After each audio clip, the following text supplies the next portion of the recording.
This is OwlUp, where learning happens in minutes, not hours. For a deeper journey, explore all our courses at owlup.co. Now, let's dive in.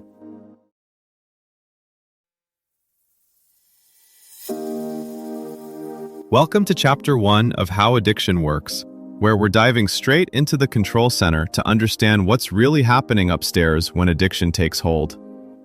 Today we're exploring how your brain's reward system, the same circuits that make you feel good about pizza, promotions, and puppy videos, can get completely rewired by addictive substances.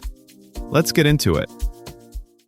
Right now, as you're listening, your brain is quietly dripping out tiny rewards for checking your phone, finishing a task, even hearing the sentence. Now here's the twist. The same system that helps you learn and focus can be rewired to chase one thing over and over, no matter the cost. So why does addiction feel less like bad choices and more like being pulled on invisible rails? Under the surface, your brain is running a kind of internal scoreboard, constantly updating which actions are worth it.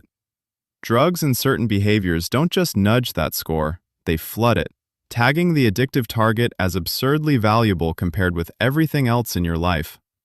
Over time, this doesn't just change what you like, it reshapes what you pursue. Circuits that once pushed you towards sleep, meals, or conversation start reallocating their energy. The result isn't just stronger craving, it's a quieter signal for normal rewards and the louder, more insistent signal for the addictive one. This shift doesn't happen randomly. It follows a pattern, spreading through specific brain pathways that specialize in motivation, habit, and self-control. That's where we're going next. To understand how this shift takes over, we need to zoom in on the specific players doing the heavy lifting. There's a strip of deep brain tissue, the nucleus accumbens, that acts like a priority gate, deciding which urges feel urgent enough to act on. Upstream, the ventral tegmental area sends powerful chemical signals that can make something feel instantly important. Higher up, regions of the prefrontal cortex weigh long-term goals against whatever is screaming for attention right now. Addiction emerges as these regions start working in a subtly different balance, favoring speed and intensity over nuance and context. When a powerful drug or behavior first hits that priority gate, the reaction is wildly out of proportion. Lab animals pressing a lever for cocaine can drive dopamine in that circuit to more than triple baseline levels. Food barely reaches half that. The brain doesn't interpret this as fun so much as, this matters more than almost anything. That outsized signal is the start, not the end. With repetition, the pattern spreads outward. Cells in the gate region start firing more briskly when you see cues associated with the substance. The corner store, a particular notification sound, a certain time of day.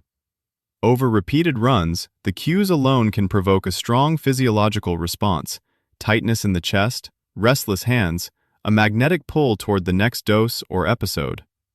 At the same time, deeper learning systems in the striatum begin to absorb the pattern. Early on, use is deliberate and flexible. You think about whether to do it. Later, chunks of behavior fuse into near-automatic routines. Finish work, feel drained, open the app or pour the drink, often before you consciously decide. Neurons there start to fire at the start of the routine rather than at the reward itself, marking the whole sequence as a well-worn route. Up top, regions that normally compare options begin to shift their weighting. Under constant high-intensity bombardment, the circuits tracking risks and long-term goals lose influence compared with those tracking immediate relief. Imaging studies show that in people in the grip of compulsive use, brain activity can light up more for a picture of their substance than for photos of family or favorite hobbies. Over months or years, this isn't just about stronger drive toward one target, it's also about a gradual dulling elsewhere. Natural satisfactions, small successes, time with friends, even food and sex, fail to produce much response in the same pathways. People often describe a gray, low-energy background state when not using or engaging, as if life's volume has been turned down.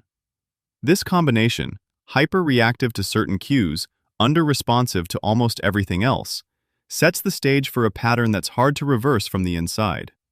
Even when someone clearly sees the costs, the underlying machinery keeps pushing the same narrow set of options to the front of the line. Watch what happens in small, everyday moments. Someone scrolls short videos just to unwind, then suddenly it's 2 a.m. and they've skipped dinner, messages, even sleep. Another person means to have one drink to loosen up, but their night keeps reorganizing itself around refills, who they talk to, where they stand, when they leave.